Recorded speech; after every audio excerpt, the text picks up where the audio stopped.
Dobrodošli v najni današnji razpravi. Danes se lotevava osebnosti, ki, res zaznamuje naš čas. Zdaj, oktobra 2025. Elona Muska. Govori se, o premoženju čez 400 milijard dolarjev. Ampak, kot kaže najin vir, te številke same po sebi morda niso bistvo. Res ne. Danes bova malo pregledali izsveke izvira Elon Musk, vizionar, ki gradi prihodnost. Poskusili bova osvetliti njegovo pot od, recimo temu, kar nenavadnih začetkov v Južni Afriki, pa do tega položaja, kjer njegove odločitve dejansko premikajo meje. Ja, pogledala si bova podrobneje ta ključna podjetja SpaceX, pa Tesla, The Boring Company, Neuralink, XAI in seveda dotaknila njegove vizije. Multiplanetarno življenje, trajnostna energija, kako sploh uspe nekdo združevati tako različne svetove? In to je, mislim, ključno vprašanje. Vir ga opisuje pod nekakšnega sodobnega polimata. Fizika, ekonomija, programiranje, vesolje, umetna inteligenca, vse to so orodja v njegovi delavnici. Denar pa, kot ugotavlja vir, deluje bolj kot katalizator. Sredstvo za doseganje ciljev, ki so veliko večji od recimo zgolj dobička. Seveda, vir ne skriva, da je ta pot posuta tudi s kontroverzami. Ok, pa pojdiva lepo po vrsti. Začetki. Pretoria, Južna Afrika, rojen 71. Vir opisuje precej zapleteno družinsko ozadje, ne? Oče inženir, pilot, celo z dežem v rudniku smaragdov. Ja, mati pa manekenka in nutricionistka, potem ločitev staršev, pa težave z ustrahovanjem v šoli. Zveni kot okolje, ki bi lahko nekoga potisnilo malo v svoj svet. V svet knjig in tehnologije, očitno. Alnik Commodore VIX-20 in se menda v nekaj dnev nauči programirati. Že pri 12 pomisli, proda kodo za svojo prvo videoigro, Blaster, za $500. Že takrat? Že takrat, ja. Tu vidiš zametke te tehnične žilice, pa tudi podjetnosti. Iz gradiva izhaja tudi velik vpliv znanstvene fantastike Asimov, Heinlein. Sanje o vesolju so bile očitno že takrat prisotne.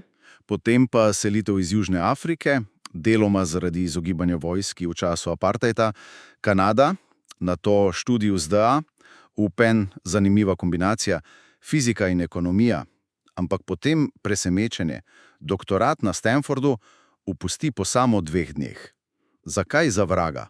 Odgovor vira je precej jasen. Internetna revolucija.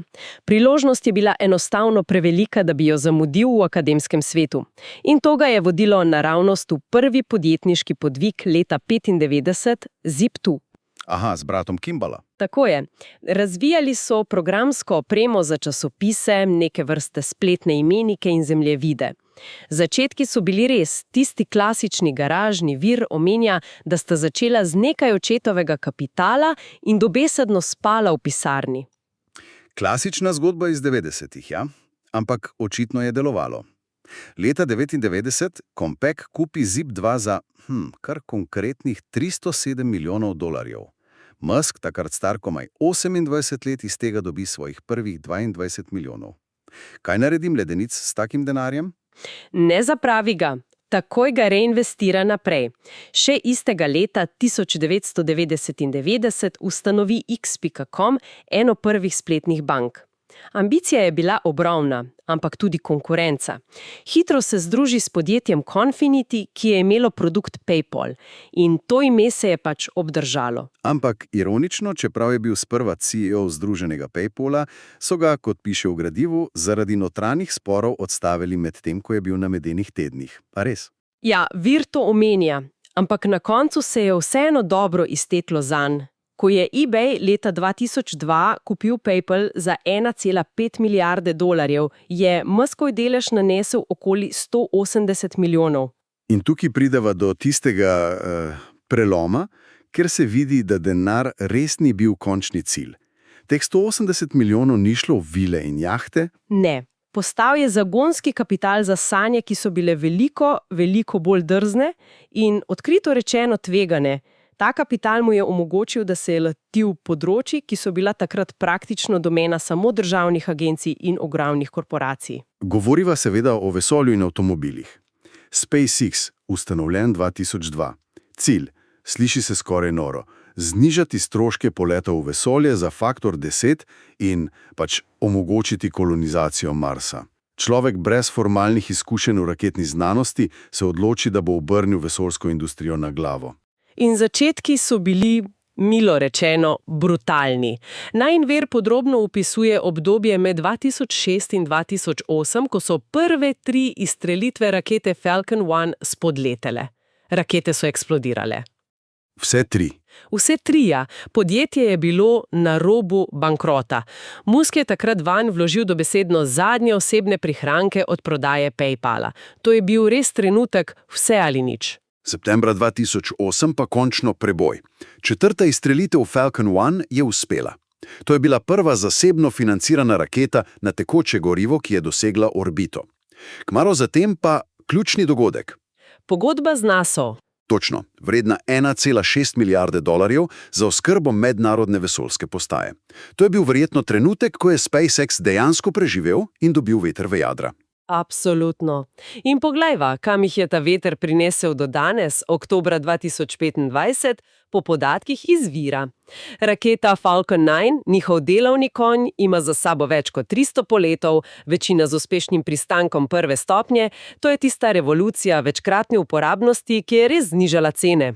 Neverjetno. Kapsula Dragon redno prevaža astronavte na ISS. Ogromna raketa Starship, ki je ključ do marsovske vizije, že upravlja orbitalne testne polete in zahtevne pristanke.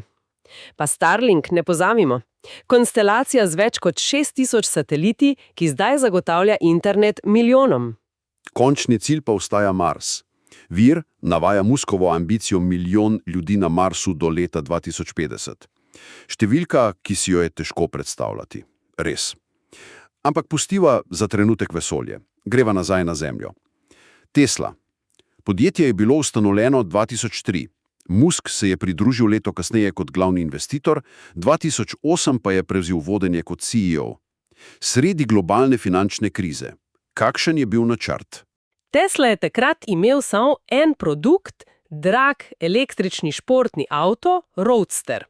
Muskov cilj pa je bil, kot piše v viru, pospešiti prehod sveta na trajnostno energijo z množično proizvodnjo dostopnih električnih vozil. To je ključno, ne? Dostopnih. Točno. Sledili so Model S, Model X, nato bolj množična Model 3 in Model Y. Podatki iz vira kažejo, da je Tesla do leta 2025 proizvedla več kot 6 milijonov vozil in drži okoli 50% svetovnega trga električnih avtomobilov. Za leto 2025 se omenja prihod težko pričakovanega, cenejšega modela, rečemo mu Model 2, za okoli $25,000. Ampak Tesla ni samo izdelovanje avto, kaj ne? Gre za tehnologijo, ki premika meje. Sistem Autopilot in predvsem Full Self-Driving, FSD. Vir pravi, da gre za sistem, ki temelji na umetni inteligenci, se uči iz ogromne količine podatkov zbranih s Teslinih vozil na cesti. Kakšne so napovedi za FSD do zdaj, 2025? Je omenja, da naj bi tehnologija do 2025 napredovala do te mere, da bi omogočala prve flote popolnoma samovozečih robotskih taksijev. To bi lahko res korenito spremenilo osebni transport. Robotaksiji, ja. Poleg tega imamo še tisti futuristični, mogoče celo malo kontroverzni Cybertruck. Definitivno kontroverzen. In pa humanoidnega robota Optimus.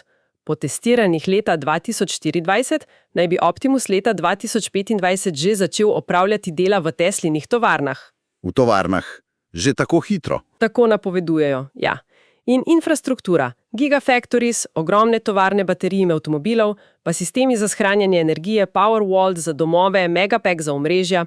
Vse to je prispevalo, da je vrednost podjetja leta 2025 presegla $1 milijard.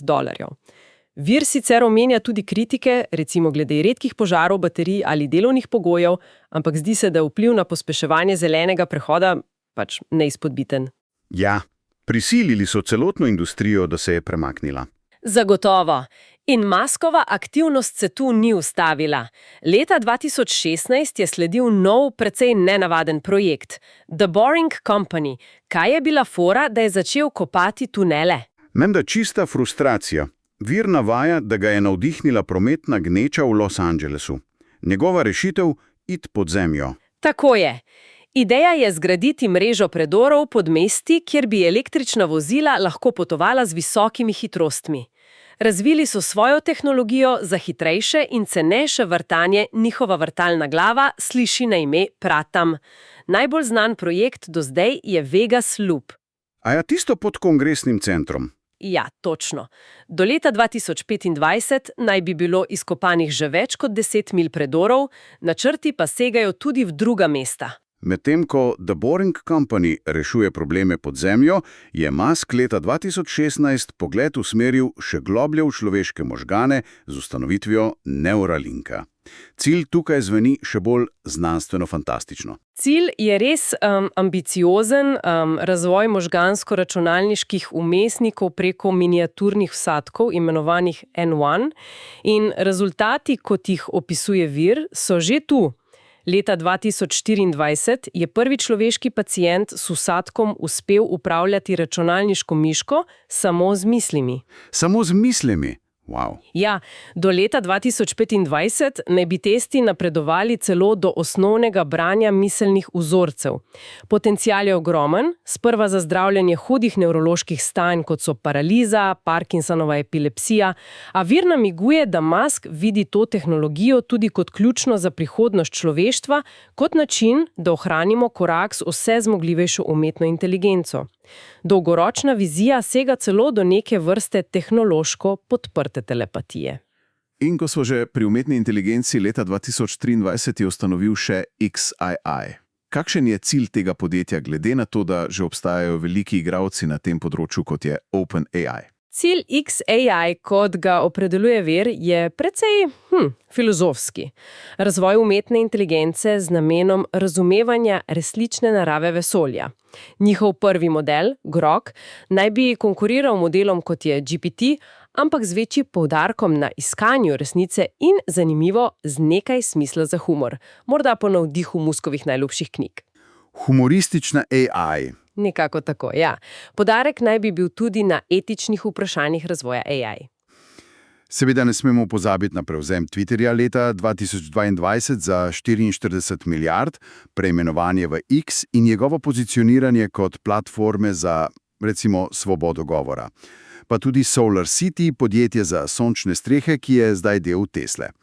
Ko pogledaš vse te koške sestavljanke, začneš opažati vzorec, nekakšno mrežo. Podjetja, ki naslavljajo probleme na površju Zemlje, Tesla, SolarCity. Pod zemljo The Boring Company, v vesolju SpaceX, v naših možganih Neuralink in v digitalnem svetu XAI. Vse skupaj deluje kot nek prepleten ekosistem rešitev za, po Muskovem mnenju, največje izzive človeštva. vir ponuja tudi nekaj vpogledov v človeka za temi projekti. Zanimiva je anekdota iz leta 2008, iz tistih kriznih dni SpaceX-a pred usodno četrto izstrelitvijo Falcona 1. Kaj se je takrat dogajalo? Vir opisuje, da je Musk takrat dobesedno živel v tovarni. Delavci naj bi ga našli spati na tlih poleg delov rakete, včasih celo na zvitkih tehničnih načrtov. Ta zgodba dobro ilustrira njegovo popolno predanost in pripravljenost iti do skrajnosti. Kasneje je sam rekel, da je bil to trenutek, ko je bil najbližje popolnemu neuspehu, a hkrati spoznanje, da te prav neuspeh lahko najbolj motivira. Še ena zanimivost iz gradiva. Njegova najljubša knjiga naj bi bila Štoparski vodnik po galaksiji, Douglasa Adamsa. Morda ne ravno tisto, kar bi pričakovali od tehnološkega mogotca. Morda res ne. Čeprav ceni klasike, kot sta Asimovovo Fundacija ali Herbertova Peščeni planet, ga je očitno pritegnil Adamsov specifičen, humorističen in nekoliko absurden pogled na vesolje kot nekaj ogromnega, mogoče nesmiselnega, a hkrati vrednega raziskovanja. In tisti rek Don't Panic? Ja, brez panike. Naj bi bil zanj nekakšen življenjski moto. Nekatere stvari v SpaceX naj bi bile celo poimenovane po elementih iz te knjige. Poleg vodenja vseh teh podjetij pa se je lotil tudi izobraževanja. Leta 2014 je ustanovil šolo Ad Astra, sprva za svoje otroke in otroke nekaterih zaposlenih v SpaceX. Kakšen je bil pristop te šole? Zelo, zelo nekonvencionalen.